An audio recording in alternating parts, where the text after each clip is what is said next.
Ассалаумағалейкум ардақты барша ағайындар, барша туысқандар, қайырлы күн. Мен ұлдарыңыз қоғамдық белсенді құрметті талапқазы, бас сот, бас студия еліміздің, мемлекетіміздің және президентіміз Қасым-Жомарт Тоқаев Кемелұлы басшымызға, басқа да әр аудан, әр қала, облыс әкімдері мен сот орындаушы студия ағаларыма өтініш ретінде, әрі талап ретінде өзімнің өтінішімді білдіргім келіп отыр. Мен осы қай жылғы қоғамдық жұмыс кезінен бастап былтырдан бері қолымнан әр нәрсеге бас қатырып, осы бір екі ортада қалған сияқты, әрине еңбегімді бағалап қоғамдық жұмыстағы президент жанындағы жастар саясат кеңесінің мүшесі қылып қойғанына өте алғысымды білдіре отырып, мен осы күнге шейін де екі ортада қалып, миым ашып еш нәрсе тындыра алмай, нәтиже көрсете алмай, халықтың да басшылық биліктің де сенімнен шыға алмағаныма, сенім нақтай алмағаныма кешірім сұраймын. Ендігі жерде барша осы әр қала, әр облыста шыны керек жазықтысы бар, жазықсыз емесі бар, әр саладан, саяси жағынан болсын, басқа да мына қоғамдық әртүрлі қайшылық айтыс тартыстанда қамалып отырған, осы Жамбыл облысы, осы оңтүстік Түркістан облысынан да қамалып отырған кісілерге бостандық тілеймін. Себебі ол кісілерді қаншама екі көзі төрт болып, ата-ана, ағайын туыс, бала-шағалары күтіп, зар еңіреп жылап отыр. Мен өзім басшылыққа бұл қарсы шыққаным емес. Осы күнге шейін де былай қалай болар екен, бұл өзім қарсы шыққан сияқты болып қалам ба деп жалтақтап жүр едім. Бірақ бүгінгі күні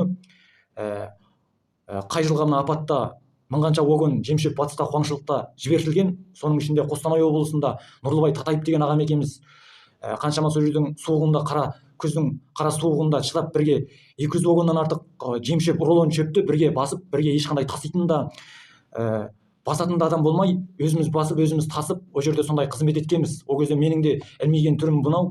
Нұрлыбай Татаев деген ағамның еңбегі ересен еді. Бірақ та осы өткен айда сондай қоғамдық белсенділігімен Таразда болған жаңағы сот отырысына барған үшін, сол жерде біраз артық ауыз сөз сөйлеген үшін өзінің ол кісінің сөзі бар, үйіме геройын тастап кетті деген. Сондықтан да бұл Нұрлыбай Татаев деген менің өмір таныс ағам еді. Ол кісіге хабарласып, ертең 14-інде сот болады екен, осындай маған 3 жылға мерзім бергей жатыр екен, осындай белсенділігім үшін дейді да. Ол кісі енді аңқылдап қалған жан болғанмен, ондай ешқандай қиянаты да, біреуге жаманшылығы да жоқ кісі.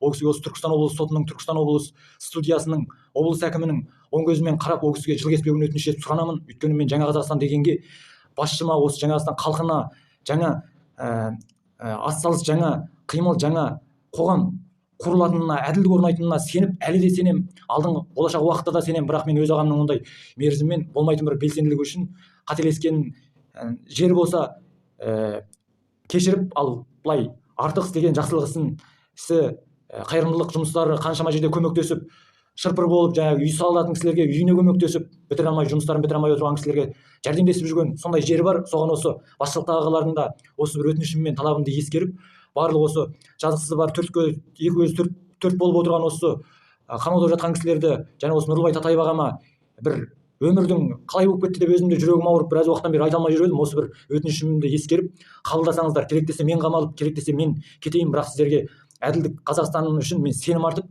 осы өтінішім мен талабымның ескерусіз қалмайтынына мен сенем. Рахмет баршаларыңызға.